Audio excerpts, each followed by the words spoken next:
जब आप सामने वाले के सामने जाके जब बैठ जाओगे, जो इंटरव्यू आपसे ले रहा है उसके सामने जाके बैठ जाओगे, तो वो आपसे पूछेगा ओके, वो आपका रिज्यूम देखेगा, ओके सकीना कहाँ से हो? तो सकीना बोलेगी सर मैं भिंडर से हूँ, उदयपुर में ही रहती हूँ, सुभाष नगर में रूम लेके पढ़ाई कर रही हूँ यहाँ पर। क्या कर रहे हैं यहाँ पर? देखो सवाल कैसे पूछे जाते बता रहा हूँ, आपके आंसर से ही सवाल बनता है। क्या कर रही हूँ यहाँ पर? सर मैं बीकॉम कर रही हूँ, साथ साथ में मैं कंप्यूटर अकाउंटिंग में डिप्लोमा कर रही हूँ। कहाँ से कर रही हूँ? सर कॉमर्स से, सेकंड फोर्थ से। ओके, तो क्या क्या सीखा कोर्स में? सर मैंने वहाँ पर accounting, tally, GST, income tax के सारे प्रैक्टिकल कॉन्सेप्ट सीखे। ओके, मतलब आप अकाउंट संभाल लोगे? Yes sir definitely. क्या क्या कर सकते हो? Sir day to day billing कर सकती हूँ, जीएसटी रिटर्न्स फाइल कर सकती हूँ, फाइनलाइजेशन कर सकती हूँ ईयर एंड में, बैंक वगैरह जाने आने का लेन देन सारे मैं कर सकती हूँ सर, ई वे बिल बना दूंगी, ई इनवॉइस बना दूंगी। समझ रहे हैं? आपको आपने जो सीखा है ना उसको प्रेजेंट करना आना चाहिए। अगर आप ये नहीं बोल पाओगे तो सामने वाला कैसे समझेगा कि आपने कोई अच्छा डिप्लोमा किया है या आपको कुछ एक्स्ट्रा ऑर्डिनरी आता है जो दूसरे बीकॉम वालों को नहीं आता है।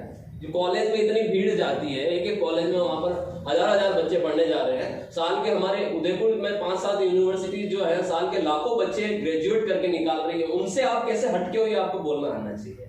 अगर नहीं आता है तो कोई भी आपके उस कोर्स की वैल्यू नहीं समझेगा जो आपने सीखा है, या कोई भी आपकी जो आपने समय दिया ना यहाँ पर 6 महीने 9 महीने 12 महीने यहाँ पर जो इतना मेहनत किया है, इसको कोई कभी समझेगा ही नहीं, क्योंकि आपने उसे समझाया ही नहीं कि आपने क्या किया है। वो सिर्फ ये देखेगा कि यस, जैसे वो क्या समझते सामने वाले कि कंप्यूटर सीख के आया, मतलब कि कंप्यूटर इंस्टीट्यूट पे गया होगा, महीना 2 महीने गया होगा, बैठ के टाइपिंग वाइपिंग किया होगा, कहीं थोड़ा बहुत सर्फिंग वर्फिंग किया होगा, बस दैट्स इट। वो आपकी वैल्यू उतनी ही समझेगा, क्योंकि वो कंप्यूटर ट्रेनिंग सेंटर को इतना ही समझते हैं। उनको ये थोड़ी पता है कि आप किसी प्रोफेशनल ट्रेनिंग सेंटर्स पे जा रहे हो। उनको ये थोड़ी पता है कि आपको जो लोग सिखाने वाले हैं वो इस इंडस्ट्री में कितने एक्सपर्ट्स है, कितना एक्सपीरियंस लेके बैठे हुए हैं। उनको ये थोड़ी पता है कि आपको ऐसी ऐसी चीजें बताई जा रही है जो कोई दुनिया का इंस्टीट्यूट नहीं बताता है।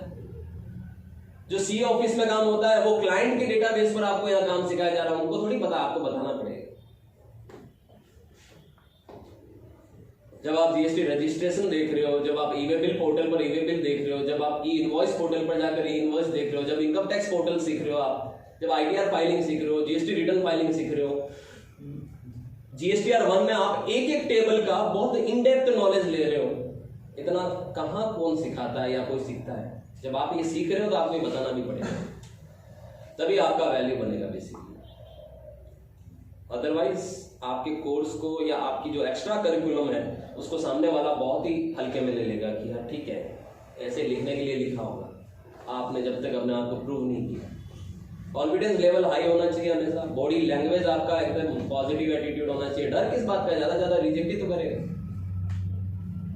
ज्यादा क्या करेगा? ज्यादा रिजेक्ट करेगा, जान तो थोड़ी ले लेगा। या हमारा जिंदगी का वो लास्ट ही मौका थोड़ी है कि मैं उस ऑर्गेनाइजेशन में अगर रिजेक्ट हो गया तो मुझे अब जिंदगी में कहीं कोई नहीं रखेगा। क्या ऐसा है? हरगिज नहीं है ऐसा। मैं तो और कह रहा हूं, जो जितना ज्यादा रिजेक्शन झेलेगा उसके अंदर उतना ही ज्यादा परफेक्शन आएगा, क्योंकि उसको पता रहेगा कि इस वजह से मैं रिजेक्ट हुआ था।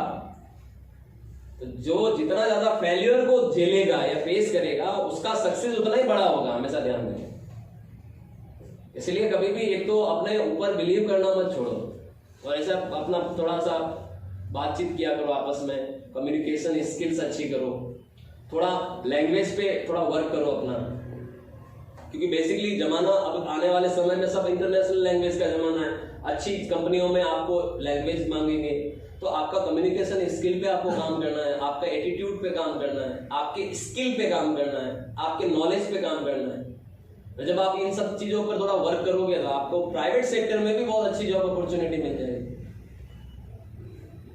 क्या लग रहा है आपको गवर्नमेंट जॉब्स जिंदगी में आने वाले समय में कुछ सालों बाद गवर्नमेंट जॉब जैसी चीज रहने वाली है? नहीं रहने वाली, इतना कंपटीशन है।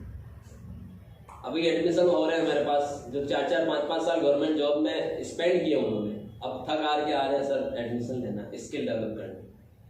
4 साल वेस्ट करके आया, बोल रहा है कि मुझे कोर्स करना। यही होने वाला है और यही हो रहा है। इसलिए स्किल है तो जॉब है, बाकी कुछ नहीं है। ध्यान देना, स्किल नहीं है तो कहीं जॉब नहीं है। कहीं लग भी गए किसी की सेटिंग्स है तो निकाल फेंके जाओगे, क्योंकि सब जगह टेक्निकल नॉलेज चाहिए होता है, सब जगह स्किल चाहिए होती है।